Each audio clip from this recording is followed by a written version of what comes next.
Hello everyone, कैसे हैं? आशा है अच्छे होंगे, स्वस्थ होंगे और अपनी परीक्षा की तैयारी में मस्ती से जुटे होंगे। तो आज हम लोग पढ़ेंगे क्लास 12th इंग्लिश पोएट्री का लेसन नंबर 8। शीर्षक का नाम है, याद रखिएगा, फायर हाइमन। इसका अर्थ है अग्नि में दहन या अग्नि में जलन, यानी आग जब किसी जीव को या कोई चीज को जलाती है, इसी को कहा गया है फायर हाइमन। क्लियर? यानी आप शीर्षक का अर्थ समझ गए कि शीर्षक में क्या लिखा गया है, फायर हाइमन। लिखने वाले यानी राइटर हमारे कौन है? के की एन दारूवाला। के की एन दारूवाला, याद रखेंगे। अब यहां से आपसे एक ऑब्जेक्टिव क्वेश्चन बनता है, याद रखेंगे। क्या पूछेगा आपसे कि फायर हाइमन के लेखक कौन? तो के की दारूवाला। या आपसे ऐसे भी पूछ सकता है के की एन दारूवाला किस पोयम को लिखा है? तो लिखेंगे फायर हाइमन। अब इस वीडियो में हम लोग पढ़ेंगे सबसे पहले जो हमारे पोएट हैं उनकी जो जीवनी है, जीवनी को पढ़ेंगे।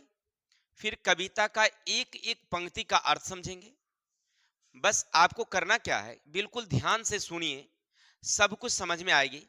और मैं ये आशा और विश्वास के साथ आपको कहना चाहूंगा कि इस तरह से समझेंगे कि फिर कभी आपको इस कविता को पढ़ने की जरूरत ही ना पड़ेगी। बस ध्यान से सुनना है। तो ज्यादा समय ना लेकर के हम लोग पढ़ेंगे के दारूवाला की जीवनी। चलिए, बहुत अच्छी बात।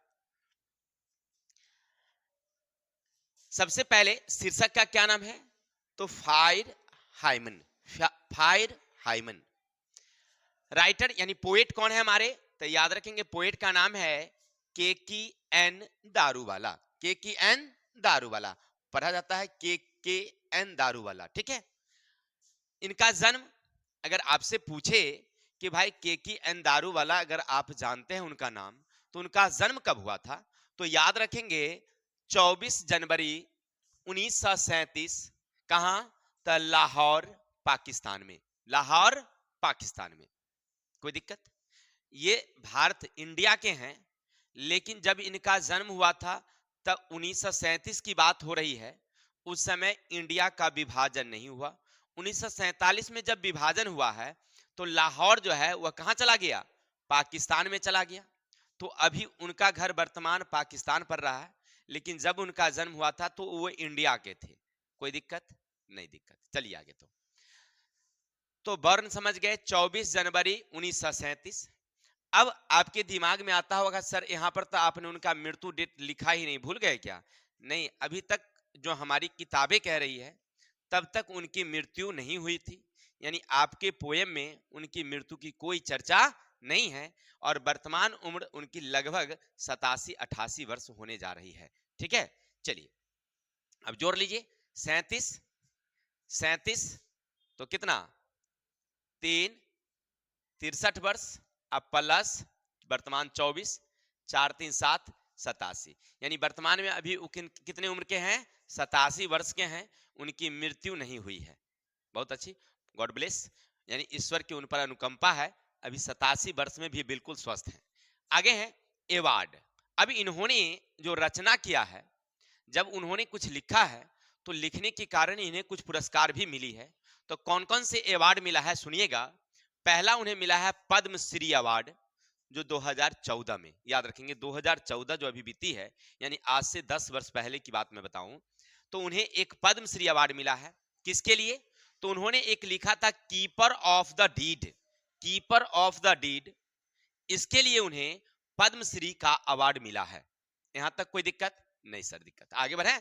चलिए, दूसरा है उन्हें साहित्य अकादमी अवार्ड 1984। यानी 1984 में उन्हें साहित्य अकादमी का अवार्ड भी मिला। साथ ही साथ कॉमनवेल्थ पोएट्री अवार्ड भी मिला है। अब आप समझ गए कि बहुत ही अच्छे राइटर हैं और उन्हें 3 पुरस्कार से सम्मानित किया है लेखनी के लिए। उन्होंने अच्छी लिखा है, इसके लिए इन्हें 3 पुरस्कार है। कौन कौन? तो एक है पद्मश्री, दूसरा है साहित्य अकादमी, तीसरा है कॉमनवेल्थ पोएट्री अकादमी, ठीक है ना, अवार्ड। ये 3 अवार्ड। अब आपसे यहां पर ऑब्जेक्टिव पूछेगा कि के एन दारूवाला को जो पद्मश्री का अवार्ड मिला था वो किसके लिए मिला था? तो याद रखेंगे उनकी एक रचना था कीपर ऑफ द डीड, इसी रचना के कारण मिली। या आपसे उल्टा करके पूछ सकता है, कीपर ऑफ द डीड के लिए के वाला को कौन सी पुरस्कार अवार्ड मिला था? तो याद रखेंगे पद्मश्री। आपसे ऐसा भी पूछ सकता है कि के दारूवाला को पद्मश्री का अवार्ड कब मिला था? तो क्या बोलेंगे? तो 2014 में। और दूसरा अवार्ड उन्हें मिला था साहित्य अकादमी अवार्ड, कब मिला था? 1984। तो ये भी याद रखेंगे आप कि उन्हें 1984 में साहित्य अकादमी अवार्ड मिला था। यहां तक कोई दिक्कत? चलिए आप लोग ध्यान दीजिएगा यहां तो अच्छा रहेगा। अब जब इनकी कुछ अवार्ड देख लिए हैं तो इनकी कुछ फेमस वर्क देख लेते हैं कि इन्होंने प्रमुख कौन कौन सी रचना की हैं, तो वो फेमस वर्क कौन कौन से हैं। चलिए तो फेमस वर्क देखते हैं इनकी प्रमुख रचना। एक है एप्रिएशन इन अप्रैल, कब प्रकाशित हुआ था? तो 1971 में। एप्रिएशन इन अप्रैल 1971 में। अंडर ओरियन 1970 में। क्रॉसिंग ऑफ रिवर 1976 में। कीपर ऑफ द डीड जो उन्होंने लिखा था ये 2014 में प्रकाशित नहीं हुआ था, पहले प्रकाशित हुआ था, इसके लिए उन्हें पुरस्कार मिला 2014। तो ये सब उनकी प्रमुख रचना है। अब आपसे पूछेगा एप्रिएशन इन अप्रैल के राइटर कौन? तो के एन दारूवाला। आपसे पूछेगा अंडर ओरियन के राइटर कौन? तो के एन दारूवाला। या आपसे पूछ सकता है क्रॉसिंग ऑफ रिवर के राइटर कौन? तो के एन दारूवाला। कोई दिक्कत? No sir. आगे बढ़े क्या? चलते हैं आगे। तो अभी तक आप पढ़ रहे थे फायर हाइमन के राइटर के एन दारूवाला, इससे और कुछ पढ़ना है? नहीं, थोड़ा सा और हम इनके बारे में लिखे हैं। चलिए आप थोड़ा सा इसको भी देख ही लीजिए। अबाउट पोएट, एक कवि के बारे में क्या लिखा गया है सुनिएगा। कहते हैं he was a Indian poet, वह एक भारतीय पोएट थे, शॉर्ट स्टोरी राइटर भी हैं। याद रखिएगा ये छोटे कहानी भी लिखते थे और कविताएं भी लिखते थे। तो आपसे पूछा जाए कि ये इंडियन पोएट के साथ साथ ये शॉर्ट स्टोरी राइटर भी हैं, क्या है ये? Short story writer. अब आपके दिमाग में आता होगा सर जी वहां तो आपने लिखा था कि उनका जन्म लाहौर पाकिस्तान में हुआ, तो इंडिया में कैसे? तो अभी हम तुरंत समझाए हैं, मिनटों नहीं हुआ है, याद होगा आपको कि जब 1937 में जब उनका जन्म हुआ था उस समय हमारी भारत की बंटवारा नहीं हुई थी, पाकिस्तान उस समय कोई नाम ही नहीं था। 1947 में नाम हुआ है, तो 1937 में जन्म हुआ है यानी उस समय भारत ही था, तो इसीलिए उनको इंडियन पोएट भी माना जाता है, क्योंकि उनका जो जन्म था वो अभी वर्तमान में वो पाकिस्तान में है लेकिन इंडियन पोएट के नाम से प्रसिद्ध है। चलिए आगे हैं, he was also Indian police service officer, और वे एक पहले व्यक्ति हैं जो इंडियन पुलिस सर्विस ऑफिसर में भी काम कर चुके हैं, यानी आईपीएस की नौकरी भी करते थे, साथ ही साथ लिखने का भी काम करते थे। तो अब आपसे एक पूछेगा आपकी पूरी कविता में ये पहले राइटर हैं कौन? के एन दारूवाला, जिन्होंने इंडियन पुलिस सर्विस आईपीएस होते हुए उन्होंने कविताएं लिखने का काम किया है। तो आपसे पूछेगा कि इन आईपीएस पद पर कौन लेखक थे या कौन कवि थे, तो क्या लिखेंगे हम लोग? के एन दारूवाला। ठीक है, चलिए बहुत अच्छी बात। अगर इतना आप समझ गए हैं, इतना आपकी जानकारी हो गई, तो इससे ज्यादा आपको लेखक परिचय के बारे में कुछ नहीं पूछेगा। इसकी 100 नहीं 200% फुल गारंटी है, क्योंकि आपके किताब में जितना दिया गया था उससे हमने कुछ ज्यादा ही आपको दिया है, तो पूछने का कोई सवाल ही नहीं उठता है। चलिए अगर आप इतना समझ गए तो अब चलेंगे हम लोग अपनी पोएम कविता की तरफ, कि कविता का एक एक पंक्ति का अर्थ क्या होता है, समझते चलेंगे बारी बारी से। चलिए सुनिएगा, पोएम क्या कहते हैं? The burning ghat erupted phosphorescent scenes. देखिए क्या लिखा हुआ है, फॉस्फोर फोर सीन, तीन शब्दों को वहां पर जोड़ दिया गया है, फॉस्फोर सीन, है ना। देखिए क्या कहते हैं, द बर्निंग घाट। अब बर्निंग घाट का क्या मतलब? तो थोड़ा सा कहानी सुन लीजिए। जो हमारे के एन दारूवाला हैं अपने पिताजी के साथ घूमने के लिए कहां गए आज? तो शमशान घाट गए हैं। बर्निंग घाट का मतलब होता है शमशान घाट, जहां पर मरे हुए लोगों को जलाया दफनाया जाता है, ऐसी ही घाट पर वो गए हैं घूमने के लिए।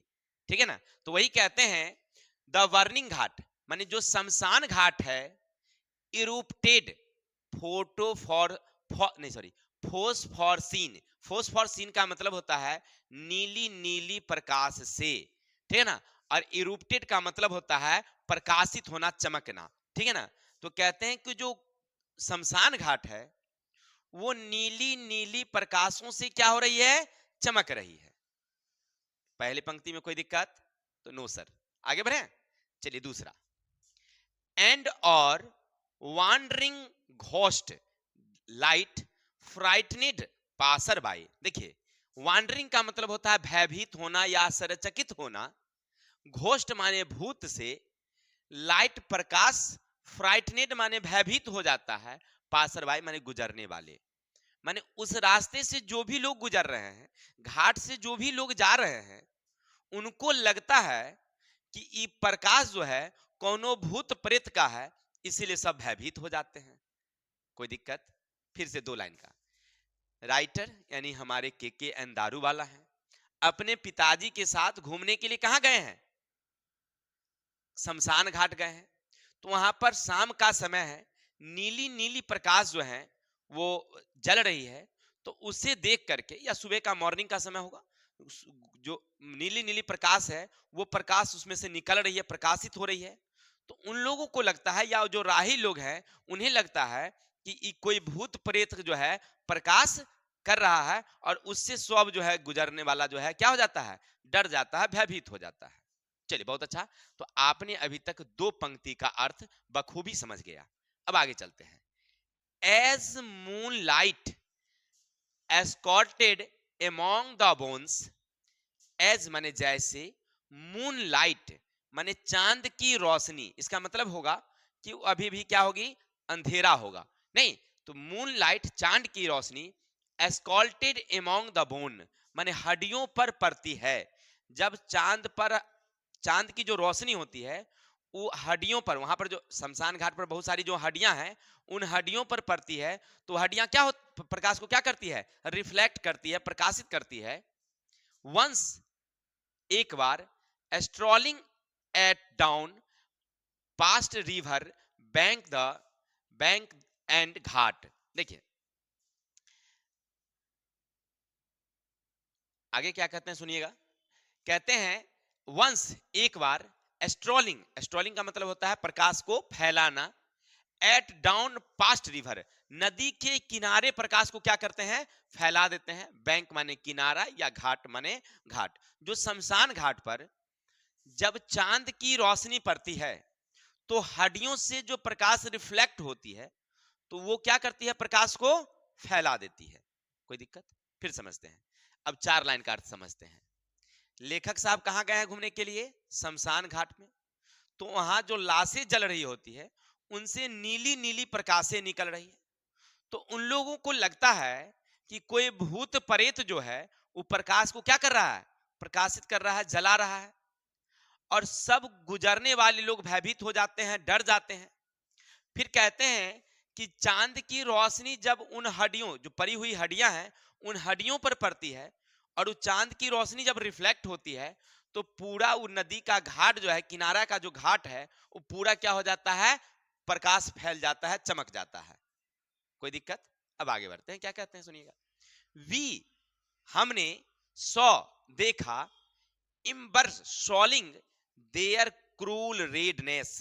देखिए, इम्बर्स लूजिंग देयर क्रूल रेडनेस माने आग की जो लाल लाल लौ थी उसकी हमने एक क्रूल, निर्दयी बात हमने देखा। क्या देखा? तो देखिए, वंस स्ट्रोलिंग, इम्बर का मतलब होता है खोना या कम होना, यानी इम्बर्स लूजिंग माने ढीला हो रही थी। क्या हो रही थी? तो आग का लालिमापन, जो आग जल रही थी वो लालिमापन धीरे धीरे क्या होने लगी थी? कम होने लगी थी। माने लाश जल रही थी तो लाश अभी बचा हुआ ही है जलने का, लेकिन आग जो है ना धीरे धीरे क्या होने लगी थी? कम होने लगी थी। उसकी लौ जो है ना वो कम हो रही थी, ये हमने देखा। टू, और, the grey ash, grey ash का मतलब होता है राख में बदल जाना।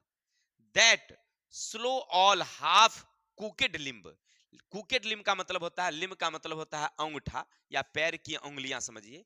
अभी तक जो है ना उल्लास का पूरा पूरा उंगली भी नहीं जला था, लेकिन वो आग जो है वो धीरे धीरे किस में बदल रही थी, राख में परिवर्तित हो रही थी। कोई दिक्कत? चलिए इसको पूरा समझ लेते हैं एक बार ये पैराग्राफ का। लेखक साहब कहाँ गए हैं? तो गए हैं अपने पिता के साथ शमशान घाट घूमने। वहां पर नीले प्रकाश प्रकाशित हो रही है, तो उनको लगता है कि कोई भूत प्रेत प्रकाशित कर रहा है। सभी जो लोग भी वहां से गुजरते हैं सब भयभीत हो जाते हैं। वो हड्डी पर जब चांद की रोशनी पड़ती है तो पूरा घाट प्रकाशित हो जाता है, पूरा प्रकाश फैल जाता है। लेखक साहब की ध्यान जाती है जब वो जल रही लाशों पर, तो देखते हैं कि आग की जो लौ है, जो लालिमापन है, वो धीरे धीरे कुम्हलाने लगती है। और जैसे वो कुम्हलाती है, जो लालीपन कुम्हलाती है, वो आग अब राख में बदलने लगता है। और वो देखते हैं कि अभी लाश पूरी जली नहीं है, उसकी जो उंगलियां है ना अभी भी अधपकी है। अधपकी का मतलब है कि कुछ बॉडी जला है और कुछ अभी बाकी रह गया जलने का, वैसे। और आग धीरे धीरे क्या हो गया है, कुम्हलाने लगा है, कमने लगा है। ठीक है, चलिए बहुत अच्छा। तो आशा है आप 1 नंबर पैराग्राफ अच्छी तरह बखूबी से समझ गए होंगे। चलते हैं दूसरे पैराग्राफ को समझते हैं क्या कहते हैं।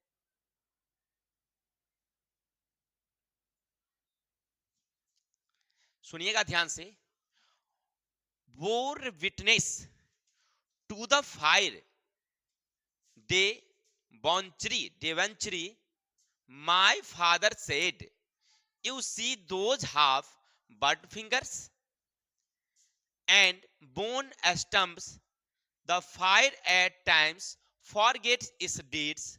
A Zoroastrian eye, my father child fingers clenched into a little knot of pain.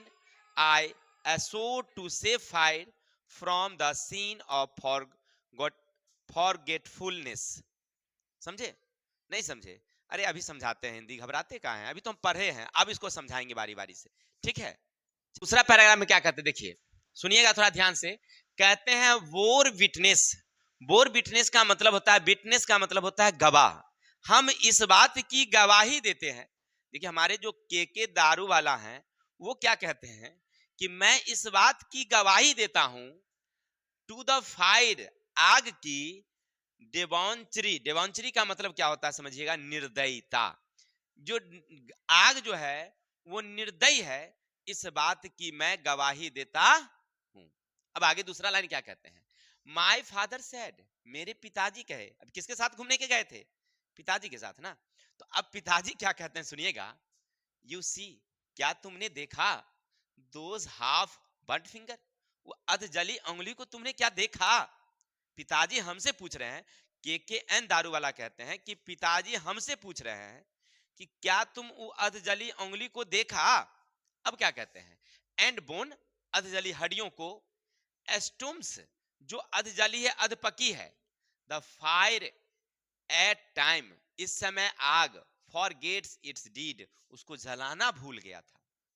यानी हमारे पिताजी कहते हैं, के अंदारू वाला कहते हैं कि हमारे पिताजी भी हमारे साथ घूम रहे थे, तो हमको कहते हैं कि क्या तुमने देखा कि आग अपनी काम करना भूल गया। माने आग का काम था जलाना, लेकिन अध पकी उंगलियां और अध जली हड्डियां को क्या तुमने देखा, वो अपना काम क्या कर गया है, भूल गया है। ये बात की कहते हैं कि मैं गवाह हूं, मैंने ऐसा देखा था। फिर कहते हैं ए जर्नलिज्म, देखिए ये कैपिटल लेटर से लिखा हुआ है, इसका मतलब है जोरेस्टियन का मतलब होता है ईसाई धर्मलंबी।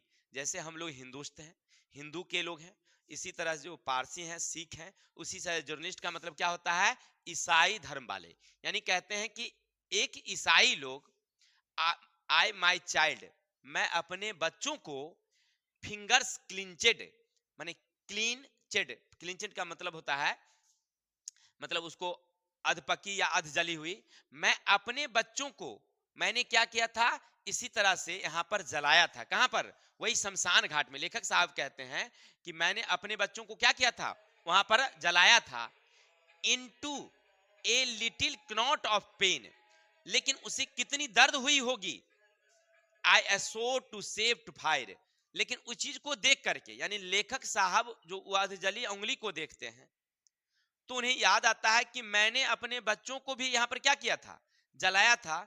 इन बातों को याद करके वो अपनी जोर से मुट्ठी को बांधते हैं, एकदम गुस्सा किरकिरा करके कहते हैं कि ऐसा ही मेरे बच्चों के साथ भी होगा कि मैंने जब उसे जलाया होगा तो शायद वह क्या होगा, अधजली रह गया होगा, इसलिए वो गुस्सा में उंगली मुट्ठी दबाते हैं। And so to save fire from the scene of forgetfulness, माने उस समय उस चीज को वो भूल नहीं पाते हैं, माने वो जो दृश्य देखते हैं जो हमारे के अंदारू वाला है वो भूल नहीं पाते हैं। चलिए तो पूरा का अर्थ मैं समझा दूं, तो एक बार फिर समझते हैं दूसरा पैराग्राफ का आंसर।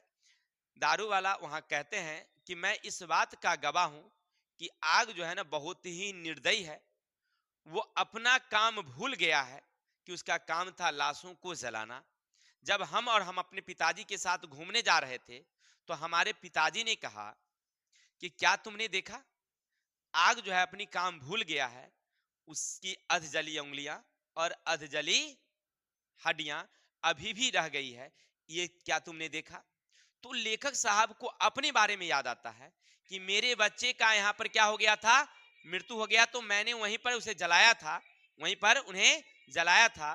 तो वो गुस्से में मुट्ठी बांध करके इस बात को कहते हैं कि मुझे यह बात हमेशा याद रहेगा, मैं इसे भूलूंगा नहीं। दूसरा पैराग्राफ भी आप लोगों का अच्छी तरह से क्लियर हो गया होगा। अब चलते हैं हम लोग तीसरा पैराग्राफ देखते हैं कि के एन दारू वाला ने क्या लिखे हैं, सुनिएगा।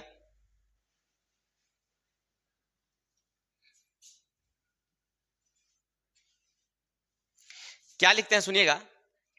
It never forget and 20 year seen, देखिए कहते हैं इट नेवर फॉरगेट, मैं ये कभी नहीं भूलूंगा। ये कितने वर्ष की बात है, एंड 20 ईयर सीन, ये 20 वर्ष पहले की बात है। लेखक जो हमारे हैं कौन, के अंदारू वाला कहते हैं कि ये जो दृश्य है ना, ये बात जो है वो मैं कभी नहीं भूलूंगा। ये कितने साल पहले की कहानी है, 20 वर्ष पहले की बात है, और मुझे आज भी याद है। As I consigned my first born to the flame, मैंने अपने पहले जन्म को, पहले जन्म यानी मैंने अपने पहले बच्चे को, मैंने उसे आग के हवाले कर दिया था। आग के हवाले करना का मतलब आग में मैंने उसे जला दिया था। The nearest tower of silence, tower of silence का मतलब होता है जहां ईसाई लोग अपने बच्चे को दफनाते हैं, वो जलाते नहीं है। हिंदू समाज में जलाया जाता है, लेकिन जो ईसाई लोग होते हैं वो लकड़ी के बक्से में रख करके, उसको ताबूत कहते हैं, उन ताबूत में रख करके उनको मिट्टी में दफना देते हैं। फिर इस्लामिक लोग भी इसी तरह से करते हैं, जो मुसलमान लोग हैं वो भी इसी तरह से दफनाते हैं, लेकिन हम लोग क्या करते हैं, उसको जला देते हैं, वर्न कर देते हैं। तो वही कहते हैं कि the nearest tower of silence, माने जो सबसे नजदीक टावर था, टावर का मतलब क्या, वही दफनाने वाली जो भूमि थी जहां पर ईसाइयों लोगों को दफनाया जाता था, वह 1000 माइलेज, जो हजारों मील दूर थी। कहते हैं मेरा घर जहां था, उस घर से जो दफनाने वाली भूमि थी, बुरियल ग्राउंड यानी दफनाने वाली भूमि, शमशान घाट, वो हजारों मील दूर था। तो मैंने उतना दूर जाना नहीं समझा। The fire hymn said to me, यानी पर यहां पर फर्म कर दिया है, यानी फायर हाइमन ही होगा, किताब कविता ही ऐसा है। Fire hymn said to me, माने मुझे कह रहा है, यू स्टैंड फॉर गिवन, मैं तुझे क्या कर दिया, माफ कर दिया। मैंने तुम्हारी इस गलती, ये भूल के कारण या तुम्हारी दूरी के कारण मैंने तुम्हें क्या कर दिया, माफ कर दिया। Broken it revels I swore this time to save it from the scene of forgiving, कहते हैं ब्रोकन माने तोड़ दिया है, इट रिविलियम माने विरोध करते हुए, आई सोर दिस टाइम, मैं इस समय को क्या कर दिया, हमने विरोध करते हुए कहा, to save it for from the scene of forgiven, लेकिन मैं, फॉरगिवन का मतलब होता है क्षमा करना, मैं इस दृश्य को कभी क्षमा नहीं कर सकता। यानी हमारे जो पोएट कहते हैं कि हमने जो ये दृश्य देखा कि आग का काम जलाना होता है, लेकिन वो अधजली आग जो है लाश को आधा जलाता है और आधा छोड़ देता है, ये दृश्य मुझे कभी अच्छा नहीं लगा। ठीक, फिर समझते हैं इसको। राइटर हमारे क्या कहते हैं, सुनिएगा। कहते हैं कि ये जो कहानी हमने लिखा, ये आज की बात नहीं है, ये 20 वर्ष पहले की बात है।